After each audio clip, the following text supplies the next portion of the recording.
Salut tout le monde! Bienvenue au podcast Faire sur pause. C'est notre deuxième épisode de la saison. Puis, c'est un épisode spécial dans le cadre des Journées de la persévérance scolaire qui vont avoir lieu du 12 au 16 février. Fait qu'on voulait aborder le sujet. On s'est dit, tant qu'à faire, on embarque dans cet événement-là. Puis, dans le fond, on a vraiment abordé la persévérance sous tous ses angles. Tu sais, autant au niveau scolaire, oui, mais tu sais, dans nos discussions, on a vraiment parlé de nos vies personnelles, puis tout ça, que ça va vraiment au-delà de l'école, puis que ça peut être applicable dans plein de moments de nos vies. Définitivement. Puis, on a reçu Liel, qui est enseignant en anglais. Et Antoine, mais là, j'ai oublié les noms de famille, par exemple, c'est pas fort, ça. Si ma mémoire est bonne, Liel Plamondon et Antoine Saint-Germain. Je pense que ta mémoire est bonne. Je pense que ma mémoire est bonne. Ouais. Donc, vous allez voir, c'est un podcast qui va paraître de 15 minutes dans votre tête parce que nous, ça a paru comme 15 minutes, très enrichissant. Deux parcours complètement différents, mais deux parcours aussi passionnants l'un que l'autre qui, au final, nous a donné... Moi, je trouve que ça m'a donné des comment pas des règles, là, mais tu sais, ça m'a donné... des coups, genre. Je sais pas, on dirait que ça m'a... je comprends. Moi, on des dirait... réalités, genre, j'ai fait comme, c'est OK, il faut que j'avance. On dirait qu'il faut que j'avance. Une mise en action, je sais pas trop. Ouais. Ça t'a motivé à te mettre en action? Un peu, ouais. Moi, tu vois, on dirait que je me sentis validée parce qu'ils ont tellement deux visions différentes aussi de la vie en général qu'on dirait que je me suis dit, il n'y en a pas de façon de faire pile. Là. Tout le monde est valide, tout le monde est OK, tout le monde a son chemin. Et qu'on dirait que moi, ça a comme fait, il n'y en a pas de façon de faire pile. Là. Tout le monde est OK, tout le monde est normal, tout le monde est correct. T'sais. C'est hot, pour vrai. Je dirais que c'est ça, moi, que ça a résonné. Là. Fait qu'on espère que ça résonne avec vous aussi. Puis vraiment, merci. Je les remercie encore. Là. Ils se sont livrés sur leur vie personnelle. Puis vraiment, des trucs plus intimes. C'était très enrichissant. Vraiment. Bonne écoute. Oui, bonne écoute. Merci d'être là, les gars. Vraiment, on est contents. Puis, dans le fond, c'est un épisode spécial sur la persévérance. Yes. Puis, dans le fond, c'est dans le cadre de la semaine de la persévérance scolaire qu'on fait cet épisode-là. Puis, on veut parler comme de la persévérance en général. Parce que ça va vraiment au-delà du scolaire. Ça s'applique aussi dans nos vies perso puis tout ça. Fait qu'on voulait échanger avec vous autour de ce sujet-là. Mais là, tout d'abord... on va vous demander de vous présenter. Puis, tu sais, présentez-vous comme vous voulez. Là. Vous pouvez dire vos passions. Bref, on vous laisse le fruit. C'est le temps, là. C'est le temps d'inventer. C'est le temps d'inventer. Je suis médecin. C'est ça. Je laisse la parole à mon ami médecin. Je suis pas chirurgien, guys. Faites-vous-en pas. Non, OK, en vrai, moi, c'est Antoine Saint-Germain. Maintenant, 20 ans. Puis, je suis, en ce moment, je me décrirais surtout comme un étudiant athlète. Yes. Donc, au cégep, je fais 4 cours par session en ce moment, justement à cause de mes contraintes sportives. Je suis en technique informatique. Puis, sinon, je m'entraîne entre 16 à 20 heures par semaine, tout dépendamment, en natation. Donc, je pratique la natation depuis environ 7-8 ans. Puis là, je fais partie d'un circuit qui s'appelle la paranatation, donc natation pour les personnes qui ont un handicap. Moi, je suis dans les catégories de déficience visuelle. Puis ma déficience en tant que telle, c'est hypoplasie des nerfs optiques. Puis là, dans le fond, je suis rendu au niveau national. Puis ma prochaine étape, ça va être d'évoluer tranquillement, pas vite, continuer à apprendre, puis éventuellement d'aller vers le niveau international de compétition. Oh! Wow. En tout cas, la présentation était très... en tout cas, pas de pression. Je regrette tellement de ne pas avoir été promu. À ton tour! Merci, monsieur le docteur. Mais moi, j'ai de la misère à continuer parce que j'ai comme des bugs de tête. Puis là, ça dit, dis-moi ce que ton cœur porte et... C'est un peu ça. Et C'est non, une belle ta publicité. tête. Une belle publicité pour le Emporte. Wow, c'est vraiment beau. Ben oui, c'est super Hey, cool. Ça vient d'ici en plus. C'est dans le thème. Moi, je trouve ça dans le thème. Oui, c'est vrai. c'est très cool. Dis-moi On ce est que content, ton cœur porte et non. Pour ceux qui ne le savent pas, on est au Cool Club aujourd'hui. Puis c'est notre deuxième épisode qu'on tourne ici. On est vraiment content qu'ils nous accueillent. Mais c'est pas le deuxième épisode, c'est le deuxième que tu tournes ici. Ouais, deuxième épisode qu'on tourne ici. C'est la deuxième saison. Ouais, L'autre saison, c'était au cégep, mais là, on fait ça en studio ici. Ouais. Donc, cher monsieur, ben moi, qui vous êtes? J'aime dire que je suis un enseignant athlète. non, mais j'aime beaucoup les sports. Fait que, tu sais, j'aurais aimé ça. Au fait, tu risques de m'inspirer, Antoine. Fait que, je trouve ça très cool. J'imagine que c'est un peu ça le but aussi. Ouais. Ben moi, je suis enseignant en anglais, langue seconde. Je me définis pas comme ça parce que j'aime plein d'autres choses dans la vie. Je suis un papa, je suis un coach pour mes enfants. Je suis un grand sensible. Fait que juste de passer à ma vie, ça me fait comme pleurer. Tu vois un peu la sensibilité, je suis de même. Fait que, mais c'est ça vient de mon père. Mon père est jamais capable de placer 2 mots sans pleurer. Mais c'est ça. Puis je pense que ce qui me définit, c'est le bonheur. Puis pour moi, c'est ça qui est important. Est-ce que tu viens de Granby ou tu es natif de? Natif de Sherbrooke. Sherbrooke. Mais je suis né là juste 1 an. J'ai vécu là juste 1 an. Je suis né là juste 1 an. Mais non, mais je suis né. Ça a été un long accouchement, mais juste 1 an. Ça a pris de la persévérance, là. Merci, maman. Celle-là était pour toi. mais c'est dans le sens que on l'a vécu là 1 an. OK. Après ça, j'ai été au Manitoba. Mais c'est ça. Mais je suis revenu, c'est drôle. C'est drôle parce que je suis le seul de tous les enfants que mes parents ont eu qui est revenu vivre au Québec. OK. Ah ouais. Dans le fond, je suis le seul qui habite au Québec. Puis c'est vrai, je suis revenu en Estrie, là où je suis né. OK. C'était pas dans un grand plan là, magistral. Là. Puis le reste de la gang est resté comme... J'ai un frère qui habite en Ontario, à Ottawa. J'en ai un autre qui habite en Alberta. Puis j'ai une sœur qui habite dans le nord de l'Ontario. Oh, OK. Fait que c'est quand même éclaté. Ouais. Prenez-vous l'avion pour les parties de Noël? Ben, il y en a qui n'ont pas le choix de le prendre à Noël. Il y en a qui l'ont pris. Mais ça rend la chose un petit peu plus dure. Là. Mettons, je me tourne pour parler à Antoine. Est-ce que tu captes mon son pareil? Ou... Ben oui. Ben oui. On dirait que j'ose pas. Ben oui. Blablabla, puis là... Ben non. Puis y a pas de trouble. Mais je trouve ça intéressant ta réponse parce que c'est vrai que quand on se décrit, on dit souvent... ben moi, c'est ça mon travail, c'est ci, c'est ça, mais tu sais, on est tellement plus que ce qu'on fait, tu sais, on est ce qu'on est. En tout cas, je sais pas si c'est clair, là, ce que je dis. Du côté de du côté de la société qui fait qu'on se définit surtout par notre activité principale, mais t'as raison. Après, on est pas mal plus large que ça. Ouais, exact. Vraiment. Mais je pense que mon activité principale, je l'ai dit, c'est d'essayer d'être heureux. Mais tu sais, ouais, c'est vrai. Mais je trouve ça bien ce que tu dis, dans le sens comme on se définit par notre activité principale, mais puis en fait, on le souhaite que justement les gens soient heureux dans cette activité-là principale. Ce qui fait en sorte que tu as travaillé pour te rendre à cette place-là, dans un sens. Tu sais, je veux dire, je pense pas que tu es devenu prof par un hasard dans une boîte de céréales. Toi, t'es prof. On en parlera tantôt. On va le découvrir. Mais non, mais tu comprends ce que je veux dire? Pas une boîte de céréales, par exemple. Mais justement... Il y a eu du hasard, mais il y a quand même... Je comprends ce que tu veux dire. Mais il y a quand même du hasard, mais il y a du travail derrière. Oui, définitivement. Ben c'est ça, mais tant qu'à embarquer dans le sujet, justement, tu sais, vu que le sujet, c'est la persévérance, on voulait découvrir un peu vos parcours, tu sais, autant parcours scolaire que parcours de vie, tu sais, en quoi la persévérance a été utile dans vos vies. Fait que là, c'est une grande question large, mais tu sais, au travers de ça, on veut juste comme découvrir, là, vous êtes qui depuis votre enfance jusqu'à ici, c'est quoi, comment vous décriveriez ça? On veut apprendre à vous connaître. Ouais, exact. Tu te lances, Antoine? Oh my God. Oh my God. Non, mais moi, c'est ça. On a jusqu'à quelle heure? Antoine, je sais pas si tu prends ce même souffle avant de sauter dans l'eau, mais ça ressemble à ça. Ouais, c'est ça. Vas-y, on t'écoute.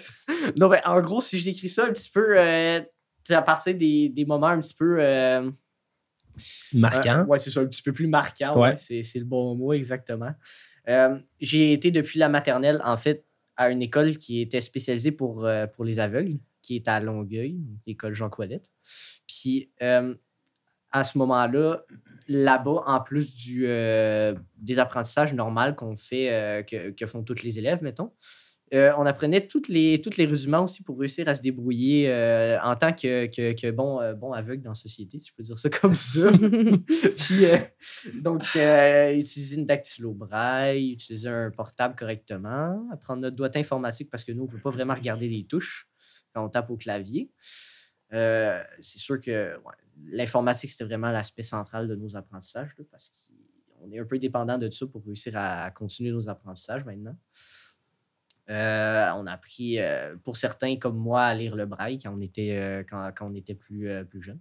Mais, oui, vas-y, vas-y. Dis hein, que tu es dépendant de l'informatique. Pour, c'est quoi qui crée ça? C'est parce que ce qui arrive, c'est que les premiers, mettons, qui ont fait l'université puis tout ça, ils allaient, à ce moment-là, avec des magnétophones, je pense, pour enregistrer les cours. Okay. La technologie a toujours été un peu partie intégrante de ce que ça prenait pour faire réussir un aveugle à l'école, dans le fond. Là. Puis là, je peux parler puis dire ça. Je cite Source Sûre parce que ces gens-là, ils sont encore en vie puis ils étaient venus donner des conférences à cette école-là quand j'étais là pour nous expliquer leur parcours à eux. Puis eux, c'était vraiment les premiers, les pionniers de ça.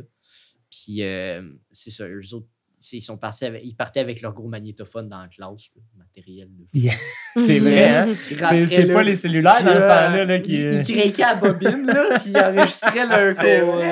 Mais je comprends quand même pas comment un aveugle peut être aidé par un magnétophone qui, lui, t'aide dans la vie. C'est parce qu'à ce moment-là, en fait, ce qui était la première outil pour écrire, c'était un poinçon avec une feuille. Fait en gros, tu plaçais ta feuille, tu avais des cellules comme sur une plaque de métal que tu mettais par-dessus. Ouais.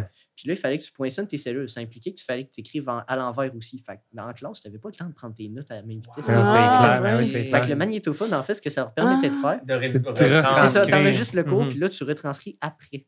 OK. Fait imagine les heures d'études qu'il fallait qu'ils mettent.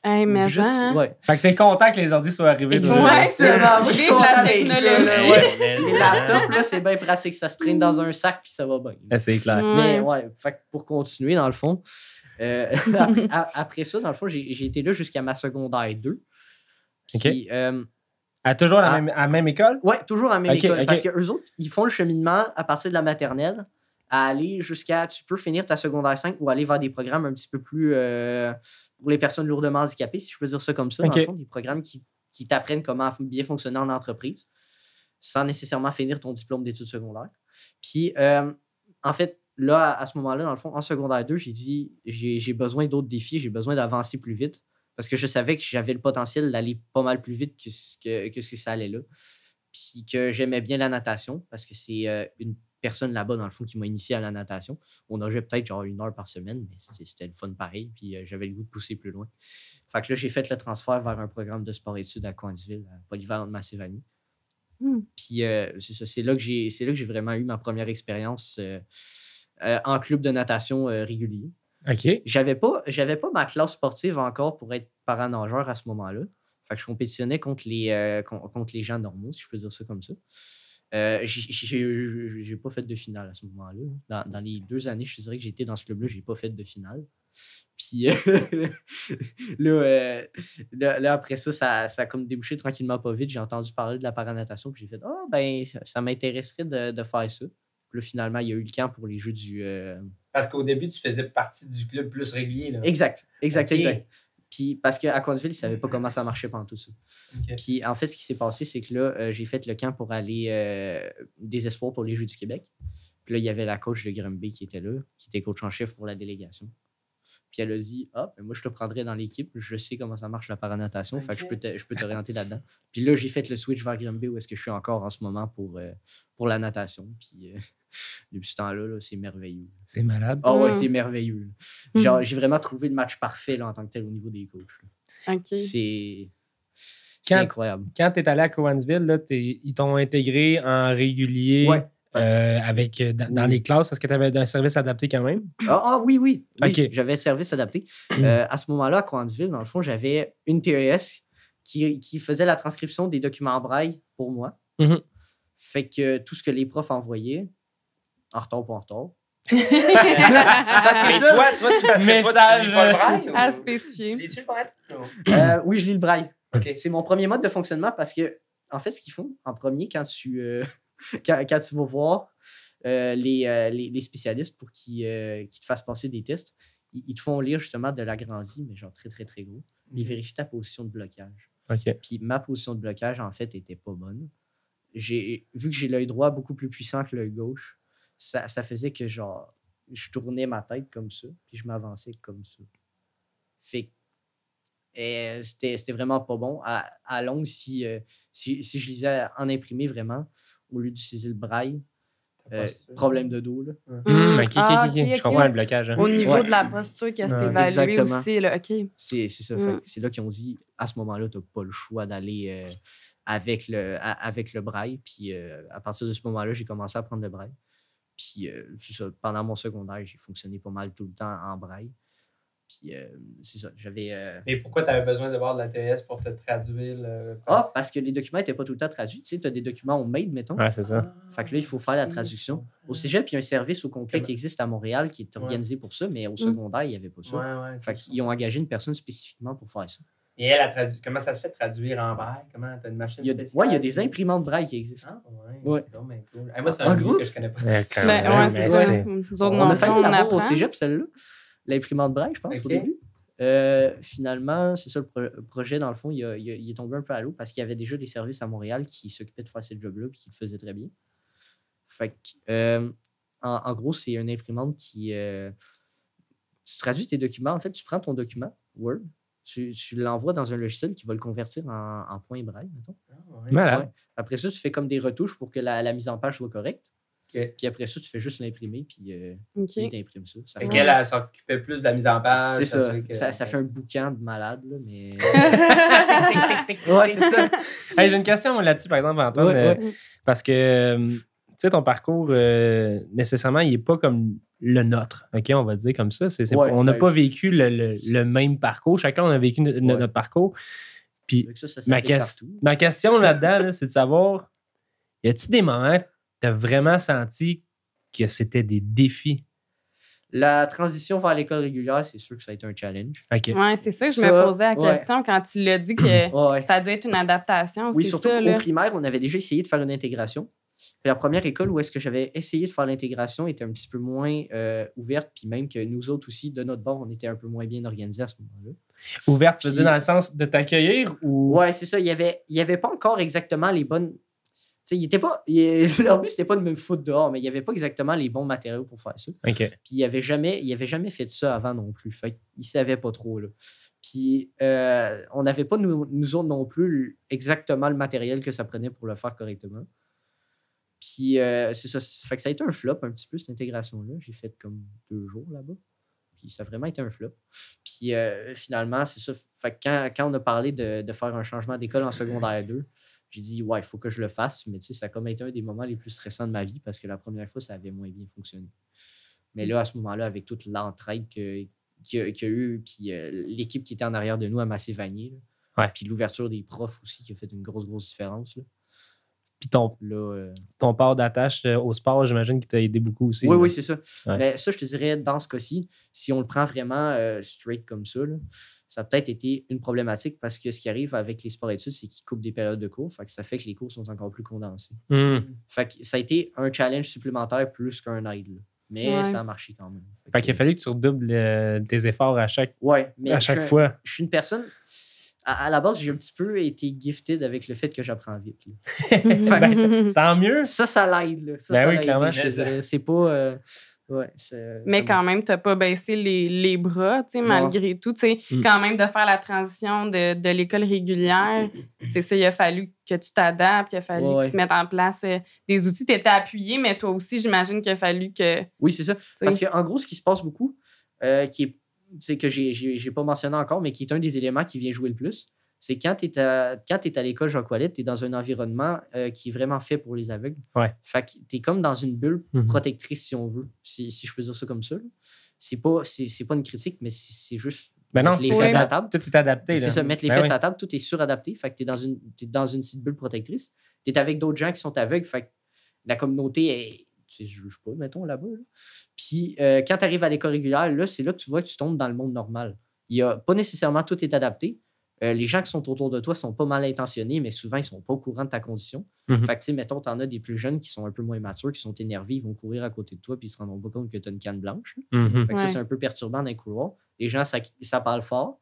Fait que déjà, en partant, quand j'ai vécu ma première journée au secondaire, là, je me suis dit, oh shit, il va falloir que je m'habitue à ça parce que mon premier sens, qui est l'ouïe, ben là, il vient d'être coupé carrément. quand je marche dans les couloirs pendant les pauses. Parce que, tu sais, 500 personnes en même temps dans les couloirs, ça donne ce que ça donne. Avec des casiers. Ouais, c'est ça, exactement. Puis, c'est ça. Sinon, après ça, ce que j'ai remarqué aussi rapidement en côtoyant des gens puis en me faisant des nouveaux amis, c'est que la vie évolue vraiment plus rapidement dans le monde normal que dans notre bulle protectrice qu'on avait. Là. Fait que ça, il a fallu que je m'adapte aussi. Ah, c'est cool. Dans quel sens? Beaucoup dans le sens social. Là. Tu sais, si je peux dire ça comme ça, mettons, j'ai un des amis, ouais, je sors avec telle fille, puis tout ça. Puis là, après ça, tu sais, mettons, 3 mois plus tard, je reviens, je lui demande, oui, finalement, ça se passe comment? Là, il dit, je suis plus avec pantoute, puis là, je passe à. OK. À un autre. Ouais, c'est ça. Fait, là, j'ai remarqué que genre, les situations sociales, là, ils évoluent beaucoup plus vite dans le monde normal. C'est intéressant, ça, comme observation. Ouais, ça, c'est vraiment. C'est-tu dû. Parce que c'est vraiment intéressant, mais c'est-tu dû au fait que c'était une plus petite école où tu étais ou c'est vraiment dû au fait que c'est une école qui est plus dans sa propre bulle? Tu sais, tu penses l'école pour aveugles, dans le fond? Oui. Cette école-là, ben, déjà, c'est une plus petite école, forcément, parce que des aveugles, il n'y en a pas non plus à tous les coins de rue. Là. Puis, sinon, ça serait dangereux. Oui, c'est exactement. Exactement. Non, mais c'est bon, ça. Oh my God. C'est la première fois que je l'entends, celle-là. C'est dur à faire trouver une joke d'aveugle que j'ai toujours pas fait. C'est ça, t'as dû en entendre, toi, des en masse. Mais là, tu viens de lancer le défi à bien du monde, par exemple. C'est excellent, ça. C'est ça qu'il faut. Il a l'air d'avoir un bon c'est un petit peu comme ça que je me suis intégré aussi avec les autres, là, avec mon humour, là, puis j'ai pas de problème à rire de mon handicap. Fait que, mais ouais, c'est ça. En gros, on était à peu près 90 quand j'étais là. Puis là, aux dernières nouvelles, je pense qu'ils sont rendus comme une quarantaine. Ouais, c'est ça. Fait que, c'est vraiment tout petit comme environnement. Fait que c'est le range de gens avec qui tu interagis, c'est limité parce que aussi, ça inclut justement de maternelle jusqu'à secondaire 5. Fait que, t'as pas 80. C'est ça. Exactement. Non, puis là, quand tu arrives dans une école justement comme Massé-Vanier, qui est une des plus grosses polyvalentes au Québec, là, c'est sûr que ça change parce que je demande à un de mes amis, genre, les gens sont sympathiques ici. Il dit, je les connais pas toutes, mais c'est le gars qui m'a aidé à m'intégrer, là, qui était. Lui aussi, il avait une déficience visuelle. Ah ouais? Ouais. Il y avait une déficience visuelle, mais il n'y avait pas de canne blanche. Puis il a toujours fonctionné dans un environnement régulier. Fait que c'est comme l'inverse de moi quand je suis arrivé là-bas. Lui, il m'a dit, tu vas voir, ça va bien aller, tout. Puis là, il y a une couple d'affaires, justement, comme ça que j'avais remarqué. Puis lui, dans le fond, j'avais fait peut-être 2-3 jours d'intégration l'année avant que j'arrive pour voir comment ça allait un peu. Puis j'étais avec lui, matché avec lui dans la classe. Puis vraiment, on a eu du fun. Ça reste encore un de mes meilleurs amis. Ah ouais. Ça, c'est un élément important, ça, je pense, l'amitié. Ouais. Parce que je pense que bien des fois, ça aide à passer un autre step, là, justement, de se sentir plus intégré puis de pouvoir continuer. Exact. Puis là, je suis comme game de continuer avec toi, Liel. Ah, ben moi, j'avais deux dernières questions. Non, j'aimerais ça qu'on entende aussi. Parce que ça va vite, c'est ça? Ben, pas que ça va vite, c'est juste comme, à part égal, vous allez voir, on va s'ajuster. Là, mais j'ai quand même une question. OK, vas-y. Mais mettons, tu parlais de ton ami là, que t'es arrivé, puis lui, il était aveugle aussi, puis il t'a intégré, mais... Ouais. Comment je peux mettre ça, là? Tu sais, mettons, t'as-tu senti que malgré ta différence, tu sais, c'est quoi s'intégrer pour toi? Malgré ta différence, tu te sentais-tu comme tout le monde ou tu t'es toujours senti un peu différent, mais quand même intégré, tu sais? Les gens t'acceptaient ou les gens, ils voyaient plus la différence, puis ça, pour toi, c'est... Tu sais, je sais pas si tu m'expliques. Je pense... je comprends un petit peu l'idée. Je pense que, tu sais, d'un sens, les gens ils remarquent toujours la différence quand même. Surtout dans mon cas, parce que j'ai une canne blanche et tout ça. Fait que le fait que je me promène tout le temps avec des aides, c'est sûr que ça vient ça vient constamment remettre cette idée-là. Pas l'oublier. C'est ça, exact. Puis ça, ça me dérange pas personnellement. Je te dirais, j'aime ça être différent. Ça t'aide un petit peu à sortir du lot. C'est genre, ah oui, le gars aveugle, tout le monde est capable de m'associer facilement. Fait que ça me permet dans mon cas, où est-ce que je vais devenir justement peut-être un athlète, là, ça va faire partie justement intégrante de mon personnage d'athlète. Ouais. Le fait que je suis aveugle, fait que ça va aider un petit peu. Mais c'est beau ça que tu dis ça. J'aime ça être différent parce que souvent, on entend la peur de la différence ou quand on est au secondaire, on essaie tellement de rentrer dans la masse, de pas trop sortir du lot pour être sûr d'être accepté, d'être correct. Mais moi, si je pouvais trouver un élément qui me faisait sortir du lot, je le faisais direct.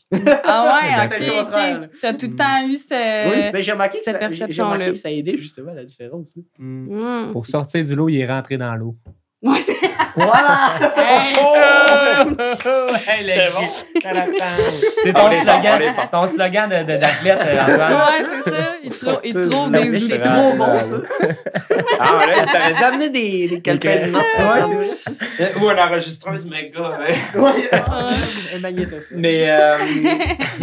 de ton côté, Liel. Ouais, c'est ça. On embarque avec toi, Liel.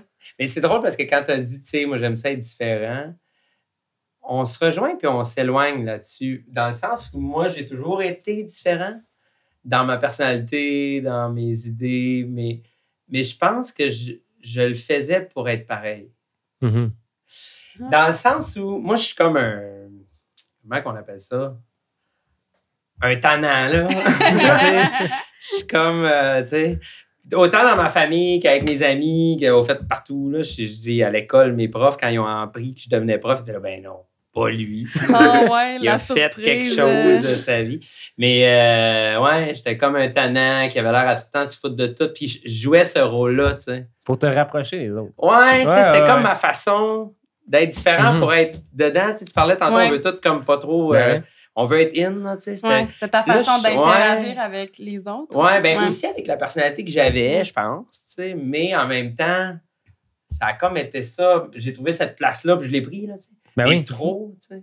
En tout cas, c'est drôle, ça. Je sais pas où je m'en vais avec ça, mais bref, non, mais un vrai tannant, là. Au même titre que tu peux rentrer, tu rentres dans une école secondaire, par exemple, puis là, tu vois comme le classique, là, le corps arrière de l'équipe de foot, le genre. Tu comprends? Toute ta position était là. Ouais, c'est ça. Puis je pense, vu, comme tu me demandais de où tu viens, puis je disais, oui, c'est vrai, je viens de Sherbrooke, mais j'ai juste vécu un an. Tu sais, vu le fait qu'on a voyagé tellement... Comme année, quand tu es toujours en train de te faire des nouveaux amis, année, c'est soit tu deviens full, comme je parle pas à personne, puis je deviens un petit... ou c'est l'inverse. Bon, j'arrive, là, je vais faire ma place, là, puis tu sais... Puis moi, je pense que j'ai pris l'inverse. Ça a fait en sorte que... Mais ça allait bien avec ma personnalité, mais c'est ça, là. Ça a créé quand même d'autres défis à travers les années, puis ça a fait en sorte que année... pas fait les bons choix. Mais c'est ça. Ouais. Là, c'était quoi ta question? On pose-tu des questions plus directes? On voulait savoir ton parcours là, après de scolaire, mettons. Fait que c'est ça. Tu dis que tu étais le tannant de la classe. Le fond de la question, en fait... Parce que je ne savais pas, mais il se prépare. Le fond de la question, c'est de savoir quand est-ce dans ta vie tu as eu besoin d'être persévérant. Oui. Tu sais, à quel moment... Parce que Dieu sait que tout le monde a eu des moments des moments. Mais où est-ce que c'est peut-être plus marquant? C'est vraiment quand j'ai lâché. C'est drôle de dire, t'as-tu été persévérant quand t'as lâché? Mais oui, moi, en fait, j'ai lâché le secondaire en secondaire 4, puis je suis parti sur le pouce en Colombie-Britannique. Mais ça me fait drôle de vous l'avoir dit hier puis de leur dire. Là. Mais excusez. Mais on ne connaît pas tous les détails. Mais c'est ça. On sait juste puis là, de se rendre là-bas, tu sais, je suis devenu un adulte vite. Là. OK. Un peu trop vite. Puis en tout cas, bref. Puis à un moment donné, je suis revenu après plusieurs éboires et mauvais choix. On va mettre ça de même. Mm-hmm. De même. Ouais. Bon. Puis, eux, ils les connaissent, mes mauvais choix, mais vous les connaîtrez pas. Mais c'est ça. Puis après, ça a été de revenir chez moi. Puis c'est là où ça a été vraiment une grosse prise de conscience. OK. Mais mettons que tu nous mets dans la ligne du temps. Tu es parti à 14? T'es parti... Non, je suis parti... Non, c'est ça, excuse-moi. Secondaire en Ontario, t'es plus vieux. Fait que moi, j'étais en Ontario, ouais. OK, ouais, c'est ça. Fait que dans le fond, c'est 12e année. 11e année, j'ai quitté l'école. Ouais. Ça veut dire que tu avais... 16-17. OK, 16-17. Ouais. Fait que là, t'es parti là, je suis parti sur le pouce en Colombie-Britannique. Puis mon père, j'ai dit, tu viens me porter ou je pars tout seul. Puis il est venu me porter à l'autoroute. Puis ça, ton périple a duré? Ben, je suis parti, j'ai dû être là 1 an, j'ai fait plein de niaiseries, j'habitais là, j'ai été laveur de vaisselle dans un restaurant mexicain, puis j'étais là avec une blonde que j'avais à l'époque qui est venue me rejoindre. Puis finalement, on s'est laissé, elle est partie de son bar, je suis parti de mon bar. Puis je suis retourné chez mes parents après peut-être 1 an. OK. Puis après ça, je suis arrivé là, puis là, j'avais plus rien devant moi. Puis j'ai passé 3 grosses journées à pas leur parler. Puis à un moment donné, ils m'ont dit, tu sais, Liel, faut que tu nous parles. Tu vas passer ta vie comme ça. Puis à un moment donné, j'ai tout déblaté. Tu sais, j'ai tout sorti, là. Toutes les erreurs et mauvais coups que j'avais pu faire dans ma vie. Et puis ils m'ont pris par surprise en me disant, tu sais, nous autres, on t'aime. Puis on va toujours être là pour toi. Ça, c'était comme... Puis moi, ça a tout changé, là. Tu t'attendais pas à ça? Non, pas du tout. Non, c'est ça? Non. Tes parents, ils étaient-tu sévères? Je voyais... Non, pas du tout. Non, okay. Des super bonnes personnes, OK. au fait. Puis j'avais pas vu ça venir du tout. Puis je voyais pas la vie comme ça. J'avais pas compris que l'amour pouvait être inconditionnel. Puis là, c'est là que ça t'a frappé. Ouais. C'est genre, c'est-tu comme l'acceptation qui t'a désarmé? Ouais. Parce que toi, j'avais dans ta compris tête, qu'il fallait que j'arrête de me battre là, tout le temps contre les systèmes. Puis tu sais, moi, j'étais vraiment... Je rentrerais pas dans le système. Puis, tu sais, encore aujourd'hui, j'étais un peu de même, mais reste que j'avais vraiment ça trop fort, là, tu sais, puis je voulais rien savoir, puis je voulais pas être un gars de système. Puis quand je dis système, là, c'est at large, autant ma famille que l'école que, tu sais, je veux dire, moi, j'ai fait l'école à la maison, ça vient peut-être aussi de ça quand j'étais plus jeune, mais en tout cas, puis ça m'a fait réaliser que, dans le fond, je suis pas obligé de tout le bousiller parce que je suis pas d'accord avec. Ouais. Puis c'est comme un peu ça que je faisais, tu sais, j'étais en train de le bousiller finalement le reste de mon avenir avec plein de mauvais choix juste parce que j'étais fou contre la façon que ça fonctionnait. Mais finalement, j'ai décidé de pas rentrer dedans, mais de dire, OK, moi, je vais prendre mon chemin, mais je vais le faire adéquatement. Fait que je suis retourné à l'école, j'ai fini mon école aux adultes, puis je savais pas plus qu'est-ce que je voulais faire. Mais j'ai décidé, après ça, je suis devenu barman pendant 10 ans de ma vie, puis j'ai décidé de suivre des choses que j'aime. Qu'est-ce que j'aimais parler au monde? Discuter avec des gens. Puis j'ai tellement appris, je pense que ça a été la meilleure école, le bar. Pourquoi? Ben, j'ai rencontré des gens. J'ai rencontré un gars de 70 ans qui venait à tous les dimanches prendre son scotch avec moi. Il m'a appris sur des scotch de A à Z. Mais c'est pas juste ça. Il m'a conté sa vie. Après la Deuxième Guerre, il m'a conté des choses que j'aurais jamais appris à l'école, mais que seul lui savait sur la France. C'était super intéressant. Des gens que j'ai rencontrés, il y en a un qui était détective privé, puis il m'expliquait qu'est-ce qu'il faisait dans sa carrière. Écoute, j'ai connu des gens, là, vous ne pouvez même pas vous imaginer, là, pendant 10 ans, là, dans un bar, là, t'en connais des clients réguliers là, qui ont quelque chose à dire. Là. C'est pas parce qu'ils sont pris peut-être avec un problème de boisson qu'ils n'ont pas une vie super palpitante. Fait que ces gens-là, puis justement, ça m'a ouvert à comprendre qu'il y avait bien d'autres chemins dans la vie que juste celui qu'on nous propose. T'sais. Tu t'es enrichi du monde qui sont passés. Ouais, vraiment. T'as comme volé des petites... sans le vouloir. Cool, là, je pense que c'est ça qui est arrivé. Puis à un moment donné, j'ai décidé de quitter. Puis j'ai fait 1 an de voyage en Asie. J'adore voyager, ça vient de mes parents. Puis j'aime ça. Justement, aller vers l'autre, connaître l'autre, comprendre. Tu sais, lui, là, j'ai hâte de se poser d'autres questions. mais parce que c'est comme ça que j'apprends. Tu sais, c'est en étant curieux des autres. Ouais. C'est comme ça, au fait, que j'ai bâti tout mon apprentissage de la vie. Tu sais, j'ai mes enfants, tu connais tout, tu lis jamais. Genre, moi, j'aime pas ça le lire. J'écoute. Mais je parle, puis j'écoute. Exact. Puis j'ai dit à mon grand la dernière fois, t'es là, mais pourquoi tu parles avec ce monsieur-là? Parce qu'il va m'apprendre quelque chose, c'est sûr. C'est sûr, je sais pas c'est quoi encore. Mais c'est comme un livre, ce monsieur-là. C'est juste qu'il n'est pas fait en papier puis il n'y a pas des numéros de page. Mais lui, il va... C'est tellement vrai. On a toutes des histoires. On a toutes quelque chose à apprendre à quelqu'un. Ça peut être con, simple, ça peut être drôle, niaiseux, c'est n'importe quoi. Là, fait que, en tout cas, ça m'a permis... Tu sais, j'ai pas toujours été aussi à l'aise que je suis socialement, mais ça, c'est l'apprentissage que j'aime le plus que j'ai fait dans ma vie. C'est d'apprendre à être avec n'importe qui. Puis ça, c'est l'apprentissage le plus payant. Si j'étais capable de monter un cours là-dessus, là, c'est ça que je ferais. Moi, je m'enseignerais à être avec les autres. N'importe quand. Anytime. Ouais. moi, tu vois, je suis exactement le contraire. J'ai de la misère à aborder le monde. Ah ouais, je te trouve pas si pire que ça. Pour OK. Je te trouve très bon, même.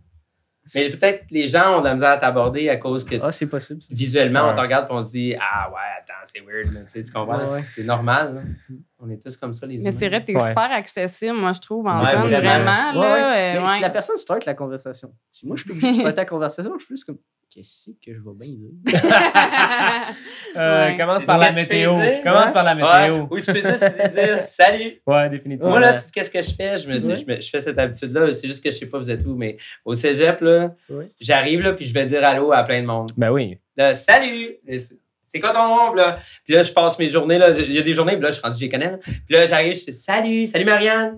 C'est tout. Là, je m'en vais. Ciao. Puis ils sont comme contents là. Ben oui. Puis, mais c'est simple de même. Ouais, des fois, on est trop compliqué. Enlever la gêne, ça aide. J'ai comme une question, parce que tantôt, de ce que j'entendais, c'est que tu t'auto-sabotais en marginal, un peu dans un sens. J'étais là-dedans beaucoup. Tu sais, genre, tu disais, le système, c'est pas fait pour moi, j'ai ma propre identité. Puis le point tournant, c'était tes parents. À partir de ce moment-là, tu t'es dit, OK, je vais rester de la même couleur, mais je vais me confondre un peu dans la masse pour que ça fonctionne, genre? Ouais, ben, j'ai compris quand ils m'ont dit, Liel, on est là pour t'aider, pour on t'aime, que, dans le fond, ce qu'ils aiment, c'est ce que je suis. Puis moi, j'aime peut-être pas qu'est-ce que je veux, mais je pense que j'aime qu'est-ce que je suis. Mm-hmm. Je sais pas si ça fait du sens. Puis là, je voulais peut-être pas la bonne affaire, mais j'avais le droit d'être qui je voulais être quand même. T'sais. Puis eux me l'ont confirmé en me disant on t'aime, tu sais. Mais on n'est peut-être pas en train d'aimer ce que tu veux être. T'sais. Mais on aime qui t'es. OK, là, je comprends, Tu comprends? Puis là, si tu as envie d'être qui t'es au lieu de qu'est-ce que tu veux être, ben nous autres, c'est ça qu'on va aimer. Ils te prenaient au présent. C'est un peu trop deep, cette affaire. Non, c'est pas deep. C'est l'endroit pour ces conversations. C'est super clair. Hey, t'en quand tu veux, là, avec tes questions. J'allais dire tes questions à l'aveugle, mais je dirais pas ce que tu fais. Ça a été dit. Je t'ai un c'est bon, au départ. C'est excellent. Mais moi, Liel, j'aimerais ça que tu expliques, tu sais, ton choix de devenir prof d'anglais, tu sais, comment que c'est apparu? Ah oui, j'étais rendu là. Ouais, c'est ça. Fait que là, j'ai décidé de partir. Hey, excuse-moi, si tu peux. Non, c'est vrai. Fait que là, j'étais parti. Tu m'as dit. Mais j'étais parti 1 an en Asie. Puis là, j'étais tout seul. J'avais décidé de partir toute seule. Puis là, j'ai fait 1 mois en Thaïlande, un autre mois au Laos, un autre mois au Cambodge, puis après ça, un autre mois au Vietnam. Puis rendu au Vietnam, j'ai rencontré un gars, mais là, je vous l'ai dit hier, mais j'ai rencontré un gars, c'est bizarre ça. J'ai rencontré un gars dans un bar. Puis, mais au fait, l'histoire, c'est que je voulais travailler. Au fait, ça, vous ne le savez pas, j'avais rencontré un autre gars, là, je parle vraiment un garçon. Un homme qui, lui, avait voyagé en vélo à travers l'Asie du Sud-Est, c'est-à-dire la Thaïlande, il avait traversé le Laos, puis il s'était rendu au Vietnam. Ou si c'était le Cambodge, quelque chose de même. Puis, lui, il m'avait inspiré, puis j'avais fait ben oui, voyager à vélo, quelle bonne idée, puis ça va donc être plus lent. Moi, je voulais toujours ralentir de plus en plus mon voyage parce que je trouvais que tout allait tout le temps trop vite. Puis tout le monde me parlait, ah oui, là, on voulait gagner du temps, fait qu'on a pris un. Puis moi, j'étais comme, tu sais quoi, dans ma personnalité de vouloir toujours être à l'inverse. Je vais y aller en vélo. Moi, c'était comme, moi, je vais ralentir mes trajets. Puis je vais comme y aller plus tranquille pour justement vraiment intégrer, tu sais. Fait que là, j'ai rencontré, là, on jasait, moi, puis ce gars-là, puis c'était une super soirée, là. Mais, puis là, il voyait bien que j'étais comme dans un cul-de-sac, puis j'ai comme plus d'argent, tu sais. Moi, c'est plate parce que je vais être obligé je ne pourrais pas faire ça à cause que je vais manquer d'argent. T'es là, hey, man, laisse pas l'argent. Puis là, on jasait. Puis Mané, il m'a dit, tu sais quoi, moi, je suis enseignant d'anglais. Je dis, mais je n'ai pas de diplôme, rien. Tu sais, j'avais juste mon secondaire, là, mais l'équivalent d'un secondaire 5.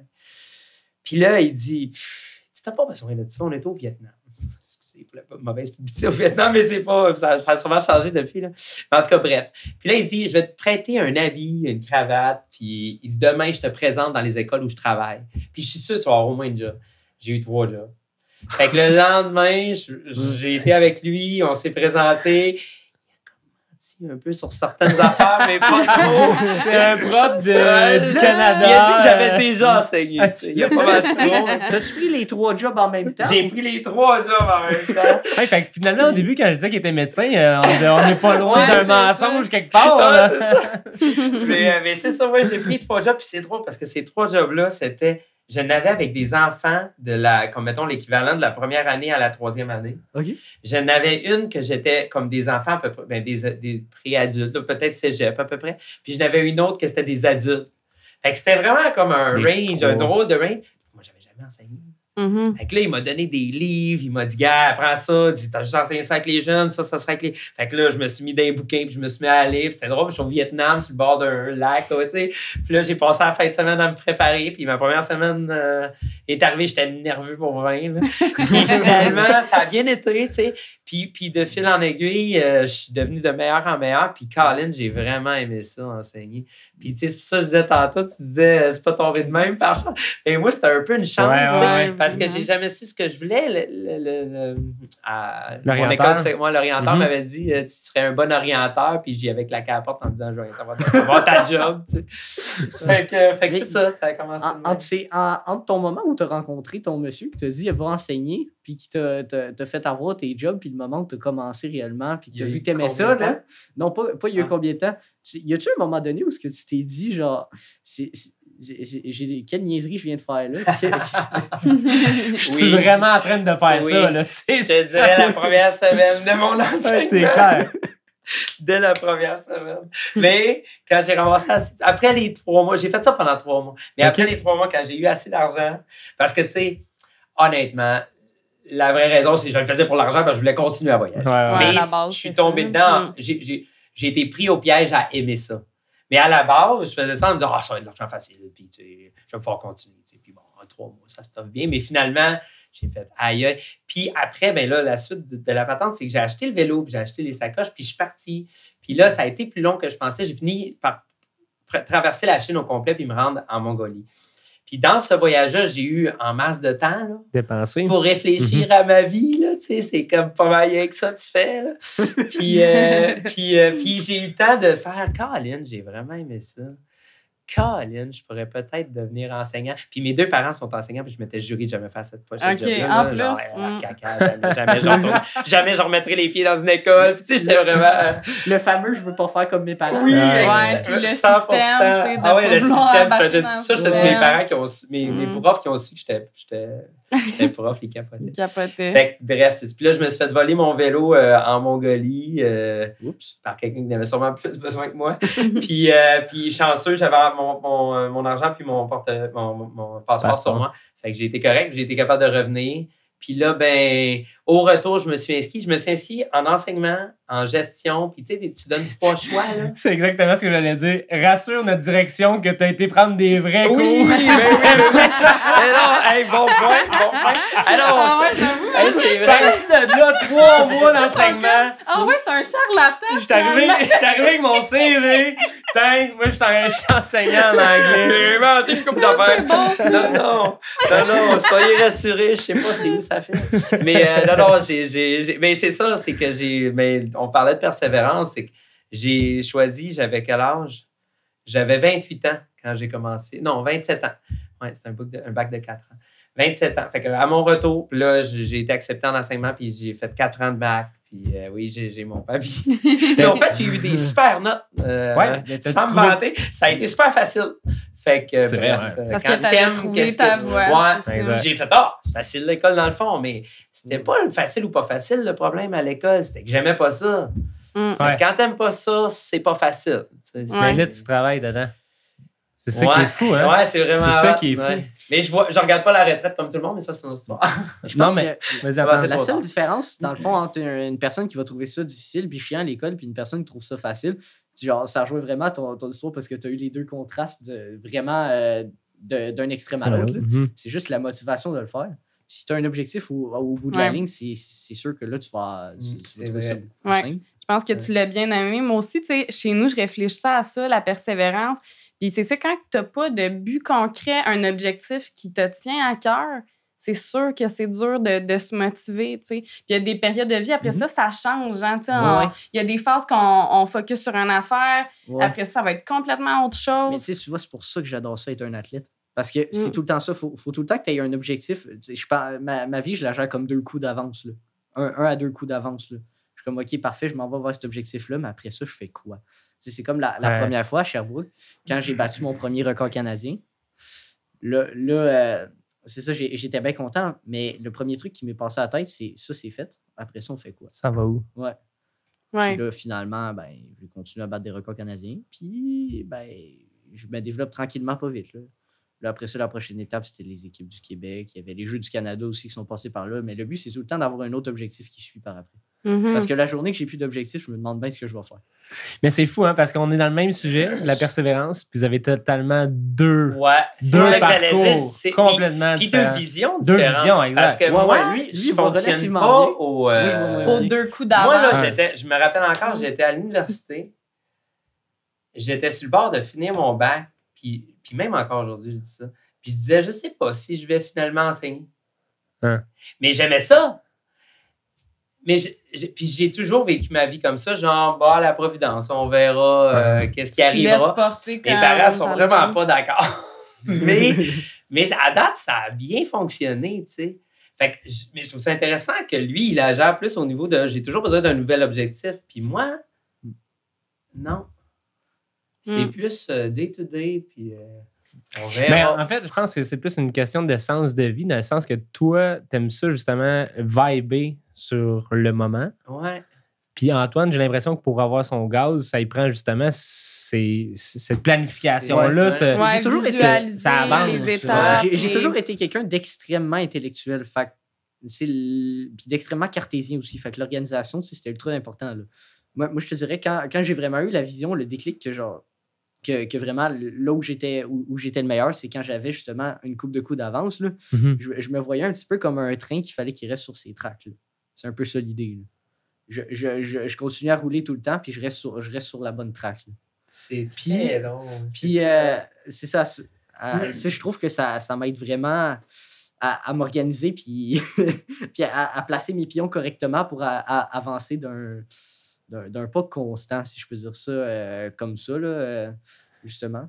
Si je te garde dans cette lignée-là, justement, Antoine, là, parce qu'en ce moment, on est dans le contexte où est-ce que tu as un professeur à côté de toi. Là. Ouais. Admettons que tu parles à ton prof.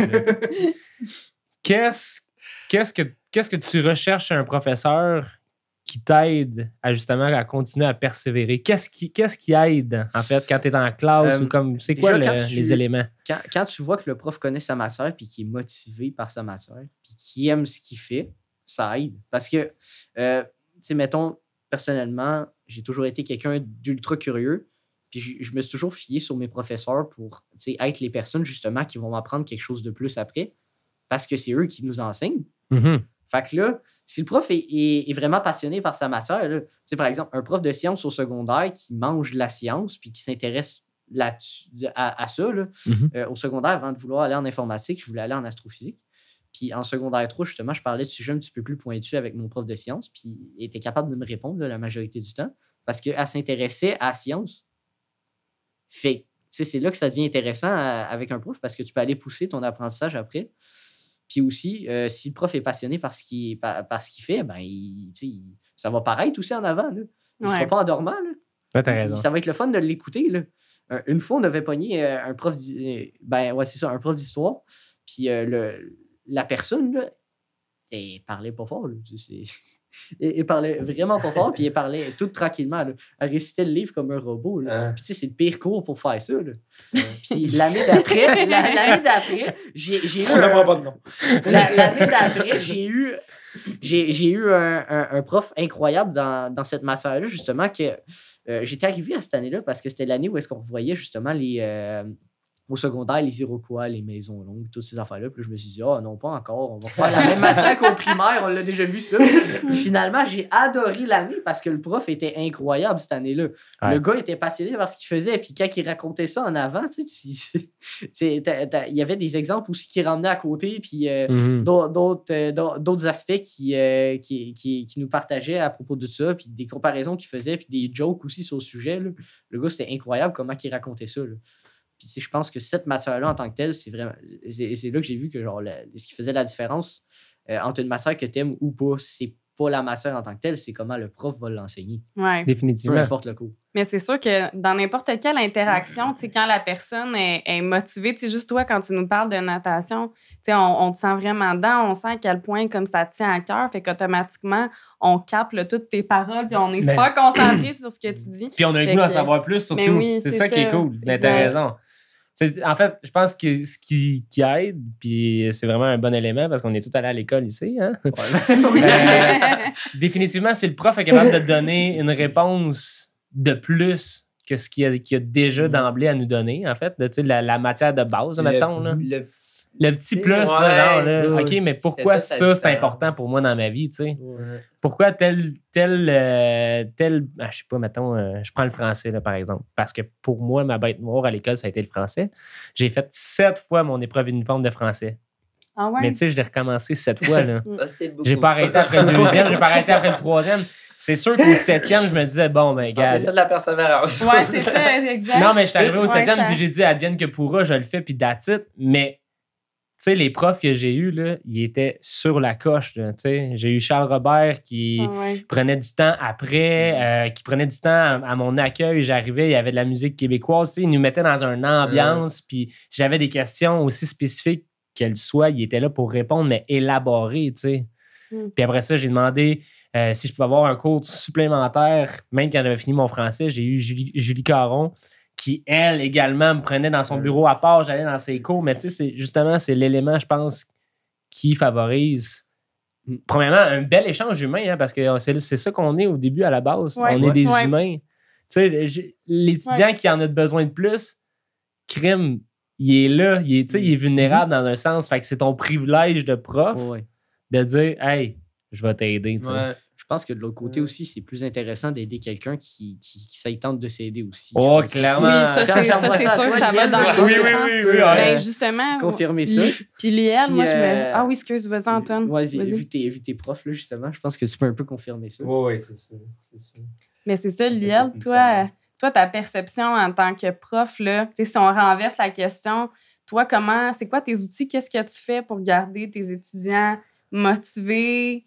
Parce que c'est sûr, j'imagine que ça tient à cœur leur réussite puis tout ça. Mais j'écoutais beaucoup Antoine, puis tu sais, ça chevauche un peu. Tu sais, c'est sûr que le jour où je serai plus motivé par ce que je fais, je veux plus le faire. Puis je pense que moi, c'est ça. Tu sais, je pense qu'ils sentent. J'aime ça enseigner. Tu sais, j'arrive, là, moi, le matin, je suis content d'être là. Puis j'ai hâte. Là. Puis ça va être le fun. Tu sais, puis je pense que juste ça... Moi, je fais souvent avec mes élèves, ceux qui l'ont fait avec moi, ils savent. Là.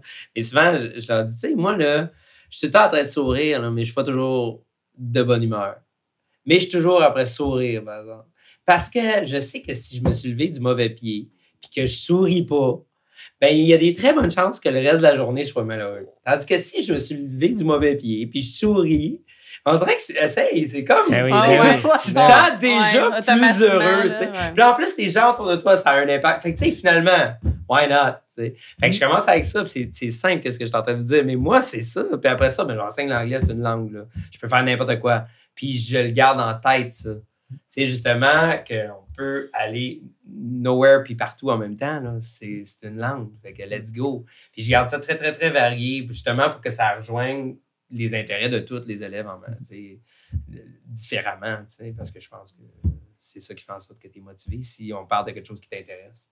Puis après ça, ben là, peut-être que je ne connais pas tous les détails de ce qui nous intéresse, mais en tout cas, j'essaie de m'assurer d'en savoir assez pour aller donner le petit extrait qu'on parlait tantôt. Ouais. Mais en tout cas, j'espère qu'il y a beaucoup de profs qui vont l'écouter parce que, sérieusement, la mention que tu as donnée de dire les étudiants entrent, puis j'ai le sourire d'en face, déjà là, c'est sûr que tu crées une ambiance de vouloir aussi être présent. C'est rassurant parce que tu n'as pas peur d'après ça d'entrer en contact avec ton exact. prof. OK, il est content. Il ne me chiera pas dessus si j'essaie d'y parler. Moi, je leur dis, je suis content d'être là, c'est cool. J'aimais aussi, quand tu as dit la journée que j'aimerais plus ce que je fais, je vais arrêter de le faire parce que ça a l'air d'être un aspect important. Je comprends pas comment est-ce qu'en tant que société, à cette heure, on est rendu à magasiner les jobs juste pour le salaire et les conditions de travail. Si tu aimes ce que tu fais à tous les jours, là, si tu aimes ce que tu fais, là, tu vas passer par-dessus ça. Ouais. Puis tu sais quoi, tu m'as fait penser à quelque chose tantôt que je voulais vous dire. Moi, là, non seulement je suis vraiment loin de toi, puis je t'admire pour ça en passant que tu as des buts puis tu les suis. Je trouve ça vraiment hâte. J'aimerais ça être de même un peu plus. En tout cas, c'est pas dans la même personnalité. Peut-être que tu pourras me donner des trucs à un moment donné. Mais c'est drôle parce que quand j'ai fini mon bac, je savais même pas encore c'était quoi le salaire d'un enseignant. Ah ouais, OK. Puis c'est quand j'ai eu ma première année d'enseignement, là, puis que j'ai vu combien que c'était ma paye, là, puis j'ai fait « c'est pas vrai! » Puis ma mère a dit « Ben oui, t'as jamais même regardé? » Je dis « Non! Moi, j'ai fait ça, parce que c'est ça que je voulais faire, mais tu sais, fait que j'ai vraiment là, zéro. J'étais découragée. OK, c'était négatif. Ah, c'était terrible. C'était terrible. Au bar, à travailler 2 nuits. Ah, ben là. Je faisais le double du salaire que je faisais à travailler toute la semaine. Là, j'étais là. Oh mon Dieu, c'est quoi ce choix-là? Mais ça démontre à quel point, toi, c'est ça, c'était motivant, puis t'as pas regardé ça. Qu'est-ce que je... Anyway. Mais ouais, c'est ça, c'était vraiment pas ça. C'est drôle, c'est vraiment... C'était la passion, là, que tu as amené. Mais je te dirais, là, le truc pour réussir à vraiment... voyons, compartimenter ta vie avec des objectifs, là. C'est ma coach actuelle qui m'a donné ça en natation, là. Puis c'est vraiment pas compliqué, en fait. Mais il faut que tu prennes le temps de le faire, par contre. Il faut que tu visualises où est-ce que tu vas aller. C'est un jeu de mots, là. Comment tu fais ça? Non. Comment tu fais ça? Faut que tu fermes les yeux?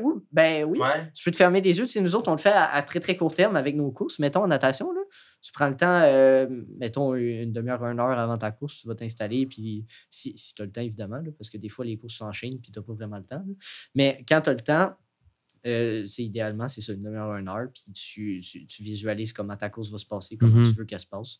Puis là, tu places tes éléments dans ta tête, tu fais ta course dans ta tête, tu es dans ta bulle.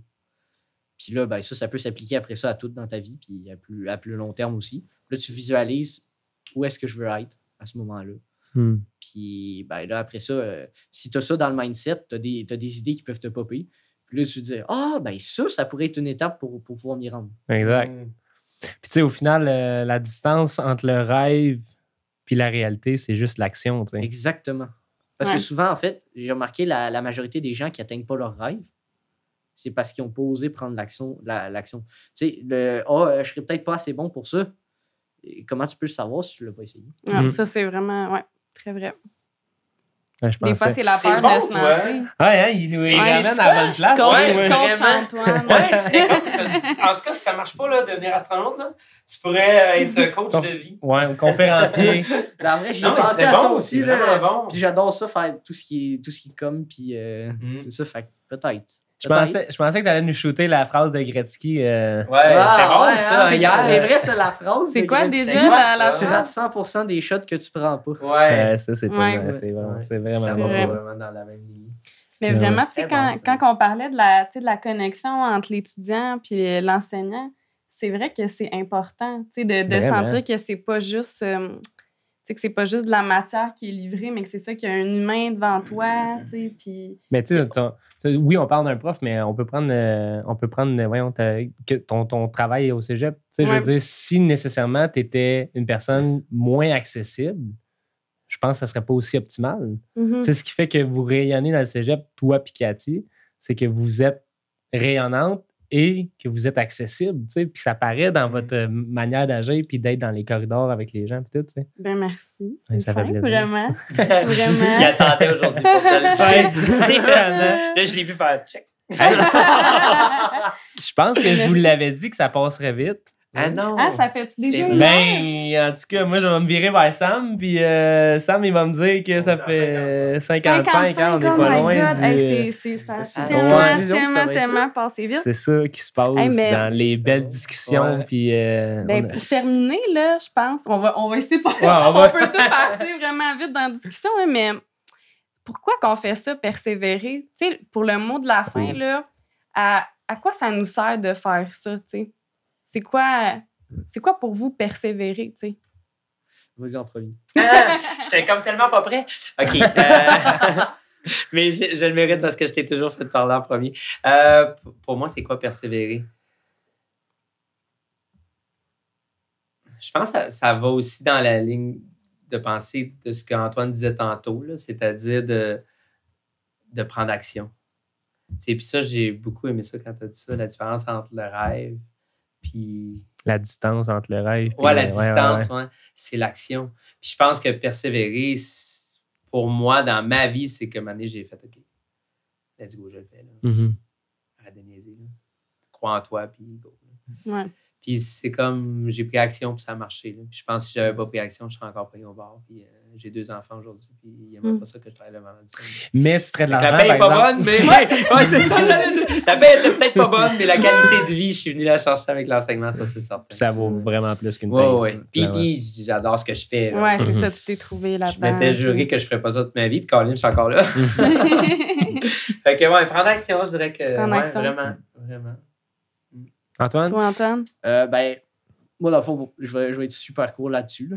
Bon, donc là, on va terminer. Je vais juste littéralement inverser la question, en fait, pour finir. Là. C'est genre, si t'es pas en train de persévérer, tu fais quoi, en fait, dans ta vie? Ça rime à quoi d'exister si t'es pas là pour persévérer? Lui, un jour, je vais le voir dans des conférences, puis je vais aller l'écouter, puis je vais dire « Un moment donné, j'ai fait un podcast avec ça. » Je trouve ça intéressant que tu l'amènes de cette façon-là, Antoine, parce que je prends un exemple que j'ai déjà travaillé en CHSLD. Okay. Puis il vient un moment où est-ce qu'il y a des gens où est-ce qu'on dirait qu'ils attendent la fin. Hein? C'est un peu ça. C'est triste, mais c'est un peu ça. Hein? Puis je pense que ces gens-là ont arrêté de rêver, ont arrêté d'avoir des buts, ce qui nous permet de persévérer. Je pense que c'est le fait qu'on se fixe des buts. Puis la persévérance, je pense pas que ça a comment on appelle ça, un diagramme où je pense pas que ça se calcule. Ouais, il n'y a pas de barème à la persévérance. Je pense que ça y va avec la grandeur des rêves qu'on se crée au final. Tu sais, si pour une personne, persévérer, c'est de se présenter à l'école tout simplement, puis de survivre cette journée-là, parce qu'il y en a pour qui c'est ça. Ben fine, tu sais, bravo à toi, puis oui, tu as persévéré. T'es une personne persévérante. C'est d'arrêter de mettre l'image de la persévérance à un niveau qui est vraiment élevé. Ouais, c'est pas l'élite, la persévérance. La persévérance, ça peut être la constance également. Oui, tout à fait. Ouais, vraiment. Puis j'ajouterais, parce que moi, je suis pas quelqu'un qui se fixe des buts, hein, je vous l'ai dit tantôt, mais je réussis à persévérer, puis j'y réfléchissais quand tu as dit ça. Puis j'étais là, je pense que ce qui fait en sorte que je persévère quand même, c'est que je suis capable de voir, parce que c'est jamais... Je persévère pas juste parce que j'aime qu'est-ce que je fais. Parce que j'aime pas tout de ce que je fais. Mm-hmm. Mais je suis capable de persévérer parce que je suis capable de prendre ce que j'aime et de voir la valeur là-dedans. Puis ça, je trouve que c'est important tu sais, c'est le verre à moitié vide ou à moitié plein. Ça dépend aussi de ta perception des choses. Puis il faut que tu la changes des fois. Puis c'est facile de dire, oh, c'est la merde, ce cours-là. Ouais, mais attends, là, c'est sûr, c'est pas toute la merde. Qu'est-ce qui est bon là-dedans? C'est quoi qui est bon? Puis si tu es capable de voir ce qui est bon, c'est des bonnes chances que ça t'aide à persévérer. Parce que si tu regardes juste ce qui est bon, tu as envie d'y aller. Si tu oublies tout ce qui est pas bon, tu regardes juste ce qui est bon, tu vas y aller, tu vas le toffer, tu vas trouver ça le fun, mais tu vas dire, ben, je sais que ces éléments-là sont là, je les ai nommés. Tu sais, je sais pas, moi, il y a un peu de ça. Une vision, question de vision. Ouais. Je pense que grosse partie de la santé, peut-être, qui vient physique et mentale, qui vient du mindset. Là. Toi, tu es tout le temps souriant, fait que ça me surprendrait pas que tu sois en santé plus longtemps. Je me le souhaite. Pour moi, la persévérance, puis c'est vraiment en lien avec mon travail, là, je trouve que la persévérance, c'est se connaître beaucoup soi-même. Parce que là, j'écoute vos 2 parcours, autant qu'Antoine, tu as découvert la natation qui t'a mené dans tous ces objectifs-là et tout. Toi, tu as fait tout un chemin, tu es passé par-ci, par-là, mais c'est à travers les conversations puis tout ça que tu t'es découvert là. Fait que moi, je trouve ça tellement important dans la vie d'expérimenter, de tenter des choses. Puis nous, à la vie étudiante, c'est ça qu'on fait. Oui, on offre des activités socio-culturelles, mais ça peut être le sport. c'est d'essayer des choses, OK, ben ça fait longtemps que j'ai le goût d'essayer de l'improvisation, j'ai jamais osé, ben let's go, ose. Le pire qui peut arriver, c'est que tu te plantes, puis t'es comme, mon Dieu, vraiment pas Puis pour moi, mais t'apprends des choses de toi. Fait que chaque nouvelle affaire que t'essayes, c'est un apprentissage, même si tu poursuis pas. Puis c'est à force de faire ça, puis je parle d'activité, mais c'est comme tu dis, des conversations avec des gens que, puis c'est là que ça allume des cloches de, OK, ouais, moi, j'aime ça, j'aime pas ça, pas en tout, je suis plus comme ça. Fait que c'est comme ça qu'on apprend à se connaître, puis quand on se connaît, ben c'est là qu'on peut se fixer des objectifs, puis avancer dans la vie, puis justement être de plus en plus heureux parce qu'on se sent aligné avec qui qu'on est. Puis tu sais, rester sur le statu quo, des fois, de pas oser rien faire, puis être dans sa petite bulle restreinte, ben je trouve que des fois, c'est ça qui freine la persévérance parce que tu te connais pas tant que ça toi-même. Fait que c'est dur après ça de choisir qu'est-ce qui t'allume si tu le sais pas, tu sais. Fait que moi, je trouve ça vraiment important de se découvrir, là. Puis ça, c'est une question, tu sais, c'est une question d'une vie, là. Oui. Parce que en ce moment, on parle de nos passions, de ce qui vous allume, mais c'est ça, dans 10 ans, ça se peut que ça soit autre chose, puis tout ça. Fait que, puis de continuer à essayer nonobstant l'âge que tu auras. Exact. Vraiment. Fait que, ouais. La mise en action, au final, c'est ça un peu la réponse, de se permettre d'y aller puis de le faire, en fait. Ouais. Exact. Puis en plus, tu parlais d'impro tantôt, là, pour en avoir fait au secondaire. Là, ça, je pense que c'est le cadre le plus sécuritaire pour aller essayer, là, pour voir si tu es introverti ou pas. Tu sais, t'es là, tu niaises sur scène, puis il n'y a personne qui va rire de personne en impro, là, à moins que ce soit vraiment tout le monde rit qui est tout le lancé. monde. Exactement, c'est ça. C'est soit un, soit l'autre, mais il n'y a rien de méchant là-dedans. Fait que c'est vraiment sécuritaire comme cadre. T'as raison. C'est vraiment, merci. Merci beaucoup. Oui, merci. Ça a été très cool. Vraiment merci enrichissant. de vos partages, vraiment. Là. Merci à vous pour l'invitation. Je suis probablement le voleur qui va aller voler quelques brides également de cette expérience-là. Okay. C'est bon, ça? Ouais. C'est parfait, ça. Merci.